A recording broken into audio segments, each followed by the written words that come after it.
नमस्कार, आप देख रहे हैं आज तक, आपके साथ मैं हूं सईद अंसारी। ये जो तस्वीरें हम आपको दिखा रहे हैं, दिल्ली पुलिस की स्पेशल सेल ने जिस आतंकवादी को गिरफ्तार किया है वहां की ये तस्वीरें हम आपको दिखा रहे हैं। सीधी तस्वीरें मिल रही हैं। एक बार फिर से हम कोशिश करेंगे। दुबई के रास्ते ये गया था आतंकवादी और पाकिस्तान में इसने ट्रेनिंग ली थी। हम उसकी तस्वीरें दिखाने की कोशिश कर रहे हैं। अब्दुल शमी इस आतंकवादी का नाम है। हालांकि जैसी ही तस्वीरें मिलती हैं हम आपको दिखाएंगे। फिलहाल रुख हल्ला बोल का।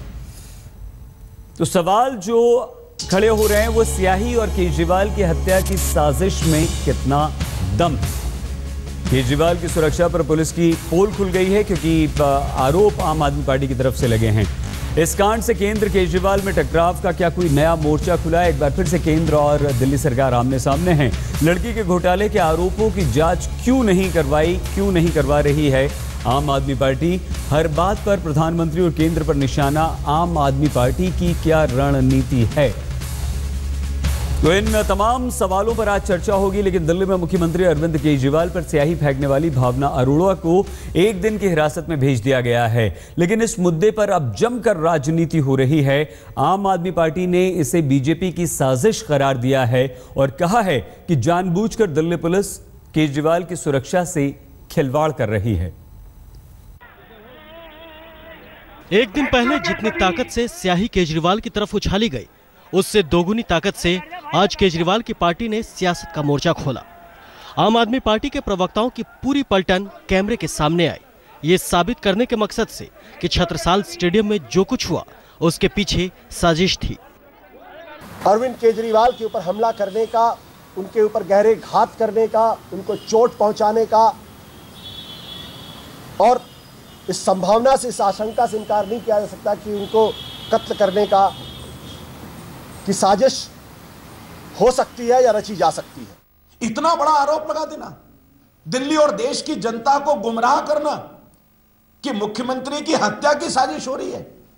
किस तरह के भारी भारी शब्दों का प्रयोग, यानी मुझे लगता है कि मुझे कुछ शब्दों का प्रयोग करते हुए अच्छा नहीं लगता, लेकिन कम से कम इनके प्रवक्ताओं को और जो इनके लोग हैं जिस तरह की बातें कर रहे हैं उनको शर्म आनी चाहिए।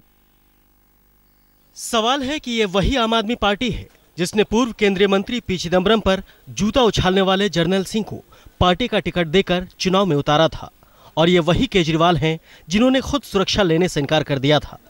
इसलिए पार्टी को केजरीवाल की सुरक्षा में चूक का भी आरोप घुमा फिरा कर लगाना पड़ रहा है।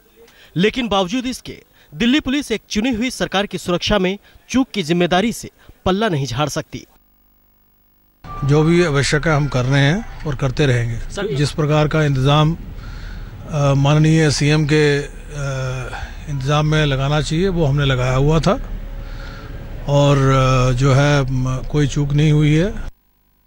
जिस लड़की भावना अरोड़ा ने केजरीवाल पर स्याही फेंकी, उसका दावा है कि दिल्ली में ऑड इवन के नाम पर खुलकर सीएनजी स्टिकर बेचे गए, जिसे वो दिल्ली सरकार के सामने उठाना चाहती थी। लेकिन जब उसकी बात नहीं सुनी गई तो उसे ये रास्ता चुनना पड़ा। सीएनजी का इतना बड़ा घोटाला कर रहे हैं। मैं इनके पास टिंक की सीडी लेके गई, इनके सर्टिफिकेट लेके गई, इन लोगों ने मुझसे मिलने को मना कर दिया, मुझे धक्के मार के बाहर निकाल दिया। भावना अरोड़ा को कोर्ट ने एक दिन की पुलिस रिमांड पर भेज दिया है। पूछताछ के बाद शायद इस स्याही कांड की कोई नई थ्योरी सामने आए, लेकिन फिलहाल तो बस सियासत की तपिश है। रोशनी ठोकने के साथ चिराग गोठी, दिल्ली आज तक। तो जो मेहमान हमारे साथ हैं उनसे आपका परिचय करवा दें। तीन बड़े राजनीतिक दलों के बड़े नेता हमारे साथ हैं। हमारे साथ रमेश विधुड़ी जी हैं, बहुत धन्यवाद। बीजेपी के नेता उपाध्यक्ष रमेश जी आपका। हमारे साथ हारून यूसुफ जी हैं, नेता कांग्रेस, धन्यवाद यूसुफ साहब आपका। हमारे साथ सौरभ भारद्वाज जी हैं, आम आदमी पार्टी के नेता, सौरभ जी धन्यवाद। और हमारे साथ प्रभात कुमार जी हैं, अध्यक्ष आम आदमी सेना के।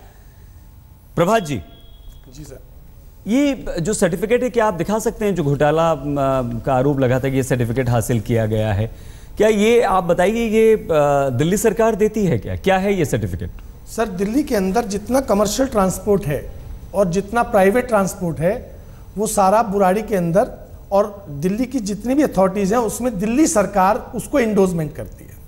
नहीं, ये सर्टिफिकेट कौन, ये दिखाइए सर्टिफिकेट आप हमें, ये सर्टिफिकेट इश्यू कौन करता है प्रभात जी? सर ये टेस्टिंग सिलेंडर एजेंसी है। नहीं, ये कोई सरकारी सर्टिफिकेट है? सरकारी इसके पास गवर्नमेंट, ये गवर्नमेंट ऑथराइज है। तो ये कौन सी, ये केंद्र सरकार या दिल्ली सरकार, किससे, कौन सर ऑथराइज ये करता है? हमें तो पब्लिकली ये बताया जाता है कि जहां हाइड्रो टेस्ट होते हैं आप यहां कराइए, उसके बाद दिल्ली सरकार इसको इंडोर्स करेगी। नहीं, हम समझ नहीं पा रहे हैं, ये तो आप समझाइए।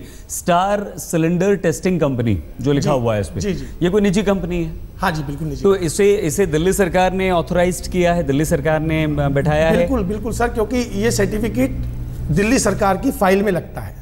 नहीं, हम समझ नहीं पा रहे हैं ये सर्टिफिकेट की अच्छा महत्ता क्या है? सर्टिफिकेट बताइए पहले। सर कोई भी सीएनजी का सिलेंडर हर 3 साल बाद एक हाइड्रो टेस्ट होता है।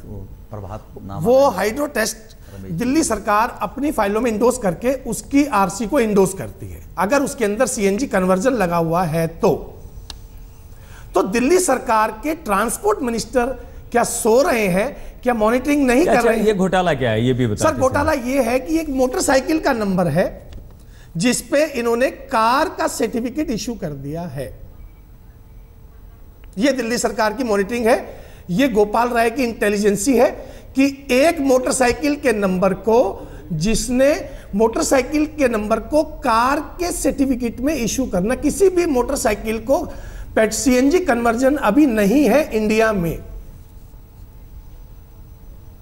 तो ये घोटाला क्या हुआ इसमें? सर घोटाला ये हुआ है, मैं आपको बता देता हूं। जब सीएनजी के गाड़ियों में मोटरसाइकिल के नंबर को भी आप सर्टिफिकेशन कर रहे हैं, तो डीजल की गाड़ियों में कितने सीएनजी के स्टिकर इवन ऑड में लगाए गए, उसकी जांच के सरकार कर रही है। आप ये कहना चाह रहे हैं जो स्टिकर दिए गए कारों में लगाने के लिए सीएनजी वाले, वो मोटरसाइकिल तक के, स्कूटर तक के नंबरों के स्टिकर इशू कर दिए गए और किसी लोगों ने अपनी कारों पर लगा लिए वो, ऐसा? सर मैं तो यही कहने के लिए तो भावना अरोड़ा अरविंद केजरीवाल के घर गई थी कि सर इसकी जांच कीजिए। ठीक है सौरभ जी, सुन पाए आप प्रभात जी की बात, जवाब दीजिए।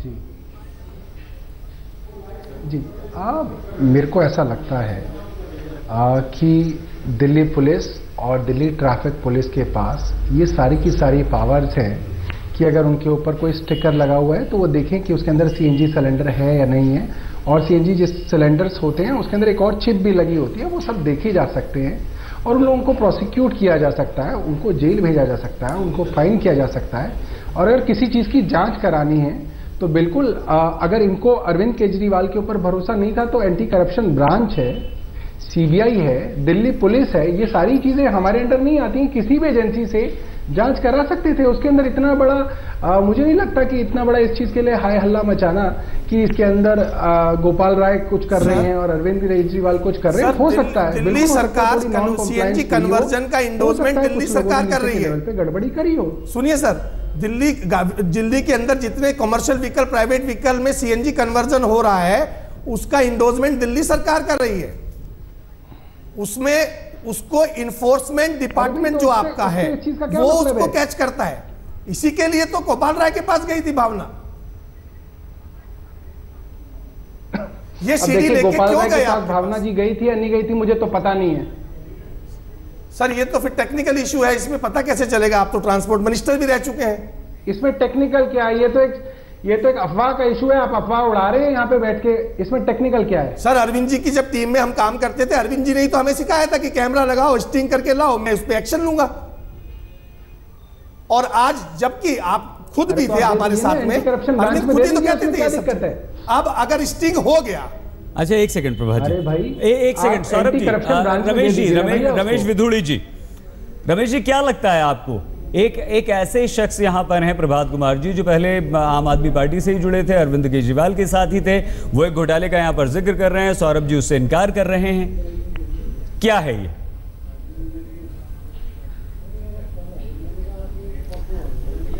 सही जी, पहले तो मैं इस प्रकार की हरकत की निंदा करता हूं, लेकिन सौरभ जी की पार्टी ने ये शुरुआत की थी, जर्नैल जी को टिकट आपने दिखाया दी थी, और उसके बाद बिजली के खंभों पर चढ़ चढ़कर कानून हाथ में लेकर तार काटने की प्रवृत्ति केजरीवाल साहब की थी। उसके बाद कहा मुख्यमंत्री के घर के कनेक्शन काट दो, इतने एसी लगे हुए हैं। उसके बाद ये कहा कानून को हाथ में लेकर कि बिजली के बिल भरने बंद कर दो, जनता को अनारकी के रूप में भड़काने का प्रयास किया था। तो अभी प्रभात जी ने ठीक कहा है, संस्कार उनके दिए हैं, तो जो बोएगा पेड़ बबूल का तो उसमें आम कहाँ से खाएगा, नंबर 1। नंबर 2, जो सीएनजी की कन्वर्जन का काम है वो फिर दिल्ली पुलिस का नाम लेकर सौरभ जी और ट्रैफिक पुलिस का नाम लेकर फिर देश की जनता को और दिल्ली की जनता को गुमराह कर रहे हैं। ये दिल्ली सरकार के ट्रांसपोर्ट डिपार्टमेंट का काम है। उन्होंने अपने काम लेकर सीएनजी के स्टिकर बांटकर और ये व्यवस्था करनी थी उनके डिपार्टमेंट, और ये प्राइवेट कंपनियों को इन्होंने, इन्हीं की जो एनजीओ बनी हुई है इनके रिश्तेदारों की है, उन्हीं को ये कॉन्ट्रैक्ट दे रखे हैं, वही इस प्रकार के काम को कर रहे थे। और अगर कोई महिला किसी करप्शन को लेकर इनके मंत्री और मुख्यमंत्री के पास जाती है तो उनके साथ ये व्यवहार हुआ होगा। सौरभ जी कह रहे हैं मैं इसमें पढ़ना नहीं चाहता, उसका एक उदाहरण है कि इनके मुख्यमंत्री जी ने योगेंद्र जी के लिए और प्रशांत भूषण जी के लिए किन शब्दों का उपयोग किया था, ये आप भी जानते, मैं भी जानता हूं कि जब उनको पार्टी से निकालने की बात कही थी, कहां लात मारकर निकालने की बात कही थी, कैसी व्यवस्था थी, तो ये भली प्रकार से जानते हैं। लेकिन उसके बाद इनके नेता इस बात की जांच करने की बजाय कि उसकी जांच होनी चाहिए, किसकी शय पर हुआ है, सीधे आक्षेप लगा देना जो इनकी प्रवृत्ति रही है और पहले भी हमेशा से करते रहे। आरोप लगाना, भाग जाना, आरोप लगाना, भाग जाना। आप चुनाव से पहले कांग्रेस के हों, भाजपा के हों, सब नेताओं पर आरोप लगाए थे इन्होंने, और आरोप लगाकर कोई आज तक एक साल में कुछ नहीं कर पाए। शीला के भ्रष्टाचार को भी पता नहीं कहां चलेगी। तीसरी बात, लालू के संस्कार इन्होंने लिए, लालू जी से मिले हैं। लालू जी ने भी चारे को स्कूटर के नंबरों से गाड़ियों में ढोया था, इन्होंने भी स्कूटर के नंबरों में सिलेंडर दिखाकर स्टिकर बनाकर और ऑडी और इवन नंबर के कारों पे लगा दिया, स्टिकर लगाकर कार चलाइए और 4,000 रुपए में स्टिकर बिकवाए इन लोगों ने। ये करप्शन है, भ्रष्टाचार है। और जो लोग इनके साथ जुड़े हैं वो भ्रष्टाचार समाप्त करने के लिए जुड़े थे, इनके साथ नहीं जुड़े थे वो। तो इसलिए उस लड़की ने जो काम किया है, जो उन्होंने संस्कार सीखे वो किया है जी। दिलचस्प है। अब हल्ला बोल में मैं आपके साथ हूं, अंजना कश्यप, लगातार हम बहस इस पर कर रहे हैं। सौरभ भारद्वाज जी, मेरा सवाल आपसे एक, जिस ब्रेक पर जाने से पहले जो मैं पूछना चाहती हूं, ये हत्या की साजिश, इसको इतना बड़ा बना देना जैसे पूरी दुनिया, आपने किसको टिकट दिया था जिसने पी चिदम्बरम पर जूता फेंका था? क्या आप सिर्फ सनसनी फैलाने के लिए ये कर रहे हैं? देखिए, पी चिदम्बरम के ऊपर किसने जूता फेंका था और सिख दंगों की वजह से सालों तक सिखों को न्याय नहीं मिला, वो एक बहुत सेंसिटिव इशू है। मैं चाहता हूं कि उसको इस चीज से अलग रखना चाहिए। नहीं, एक सेकंड, मुझे ऐसा लगता है, आप चाहें तो उस पर 1 घंटे मुझसे बहस कर सकते हैं उस चीज पे। ये कहकर इसको मत टालिए, क्योंकि ये सेंसिटिव इशू है, करप्शन अब सेंसिटिव इशू नहीं है, ये दलील नहीं चलेगी। सवाल ये है कि उस महिला के लिए हो सकता है वो इशू उतना बड़ा है, आप इसको सही ढंग से आपका जवाब देना होगा। ये कह देना कि वो सेंसिटिव इशू है इसलिए उसको छोड़ दीजिए, कैसे चलेगा? सवाल ये है कि विरोध का तरीका क्या हो, यही है ना सवाल। आपने जूता फेंकना को सही ठहरा दिया था जब टिकट दिया जर्नैल सिंह को। जी नहीं, सवाल ये नहीं है कि विरोध का क्या तरीका होना चाहिए। सवाल ये है कि दिल्ली पुलिस जिस आदमी को जेड सिक्योरिटी की बात सवाल करती है, यही है कि विरोध का तरीका क्या होना चाहिए? सिक्योरिटी थी जिसके अंदर कोई साधारण सी महिला आके मुख्यमंत्री के पास पहुंच के शाही फेंक दे, 10 मिनट तक पुलिस के जवान खड़े रहें, देखते रहें, तो सवाल इस चीज पे उठ रहा है कि क्या दिल्ली सौरभ जी आपकी पार्टी ने मुख्यमंत्री का पद लेने से पहले अब आप वीआईपी हो गए, वो साधारण हो गए? अंजना जी, मैं पूछना चाहता हूं आपके माध्यम से, अब ये लोग वीआईपी हो गए क्या? अब वो आम आदमी होगी, वो महिला जिन्होंने वोट देकर इनको मुख्यमंत्री बनाया है, इनकी सरकार बनवाई है, वो तो आम रह गई है, वीआईपी हो गए। बिदुड़ी जी 1 मिनट, अन्ना हजारे कहते थे कि मुख्यमंत्री जो है इन्हीं के आदेश थे, इन्हीं की ब्रीफिंग थी हम लोगों को, जो कार्यक्रम कि मुख्यमंत्री जो है दिल्ली सरकार का नौकर होता है। पंचायत चल रही थी, तुम्हारे वॉलंटियर थे, तुम्हारे कार्यकर्ता थे वो लोग। हमने सर तिहाड़ जेल के सामने आलू पूड़ी बांटा है, हमने अखबार बिछाया इनके लिए, वहां पर वो जूता फेंका, शाही फेंकी जाएगी। और ये खुद हमें कहते थे, ये ब्रीफिंग होती थी अरविंद के यहाँ पे कि जाके सभी सांसदों के घर पे गोबर फेंको, उनके घर का घेराव करो, उनकी रोडे रोको, मंदिर मार्ग रोको, रामलीला मैदान रोको। ये तो ब्रीफिंग अरविंद केजरीवाल खुद आम आदमी पार्टी में हमें देते थे। और अगर आज उस लड़की ने अपने विरोध को जताने के लिए साई का प्रयोग कर लिया तो आम आदमी पार्टी उसको आतंकवादी बना रही है।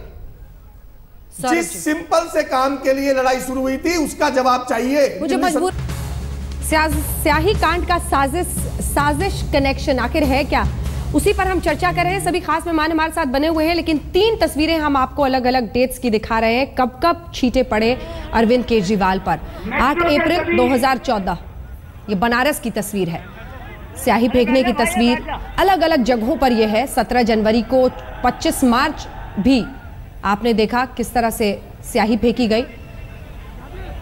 ये 2014 की बात है, चुनावों का वक्त था, सभी खास मेहमान हमारे साथ बने हुए हैं। कह रहे हैं क्योंकि 5 घंटे तक चली पीडीपी की मैराथन बैठक तो खत्म हो गई है, लेकिन उस बैठक में क्या फैसला हुआ इसका खुलासा अभी तक नहीं हुआ है।